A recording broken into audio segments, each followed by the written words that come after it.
మాకు అప్పజెప్పినరు. 7 లక్షల కోట్ల రూపాయల అప్పులు తెచ్చిండ్రు. మరి 7 లక్షల కోట్ల రూపాయల అప్పులు తెచ్చిన మీరు ఆనాడు మేము కట్టిన కడెం ప్రాజెక్టు కూలిపోతుంటే మరమ్మతులు చేసిండ్రా? ఈ ప్రాంతంలో సదర్మాటు ప్రాజెక్టు కట్టాలి అని అంటే సదర్మాటుకి ఏమన్నా నిధులు ఇచ్చిండ్రా? ఈ ప్రాంతంలో అడవి బిడ్డలుండే గూడాలకు రోడ్లైనా వేసిండ్రా?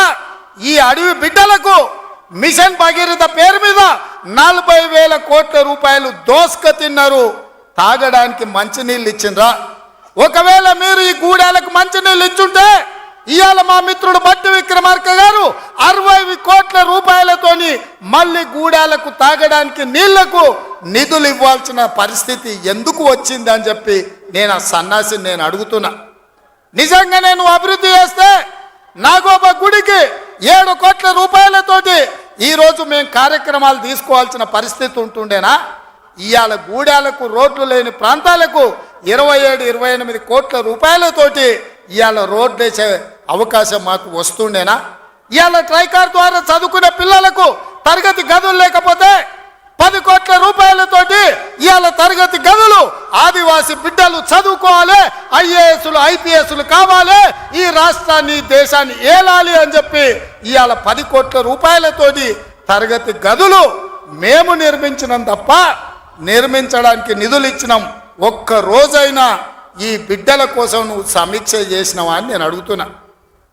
ఎంతసేపు నీ బిడ్డలు, ఎంతసేపు నీ దోపిడి, ఎంతసేపు నీ ఫామ్ హౌజులు కట్టుకోవాలన్న ఆలోచన తప్ప నీ కొడుకుకో బిడ్డకో ఉద్యోగాలు ఇవ్వాలి, పదవులు ఇవ్వాలి, ప్రజలు బండకేసి కొడితే మళ్ళీ శాసన మండలి సభ్యత్వం నీ బిడ్డకు కవితకి ఇచ్చినావు తప్ప తెలంగాణ ఆడబిడ్డలకు చదువుకున్న పిల్లలకు ఉద్యోగాలు ఇచ్చినవా అని నేను అడుగుతున్నా. నువ్వు ఉద్యోగాలు ఇవ్వక 10 సంవత్సరాలు స్టాఫ్ నర్సులు నియమించక నువ్వు నిర్లక్ష్యం చేసిన కాబట్టే మొన్న మా దామోదర్ రాజ నరసింహ గారు వైద్య ఆరోగ్య శాఖ ద్వారా ఎల్బీ స్టేడియంలో 7,000 మంది ఆడబిడ్డలకు స్టాఫ్ నర్సు ఉద్యోగాలు మేమొచ్చి ఉద్యోగాలు ఇచ్చినాం. నీ బిడ్డను నిజామాబాద్ ఎంపీలా బండకేసి కొడితే తండ్రిగా నీకు దుఃఖం పొంగుకొచ్చింది. నీ బిడ్డకెంబడే శాసన మండలిలో మళ్ళీ పదవి ఇచ్చినవు, కానీ గా ఆడబిడ్డలకు స్టాఫ్ నర్సు ఉద్యోగాలు ఇచ్చినవా? గది నీ నీతి, నీ జాతి.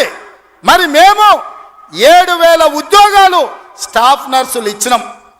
ఇవాళ నీ అల్లుని నీ కొడుకుని మంత్రిని చేసుకున్నాం. కానిస్టేబుల్ ఉద్యోగాలు 15,000 ఉద్యోగాలు భర్తీ చేయక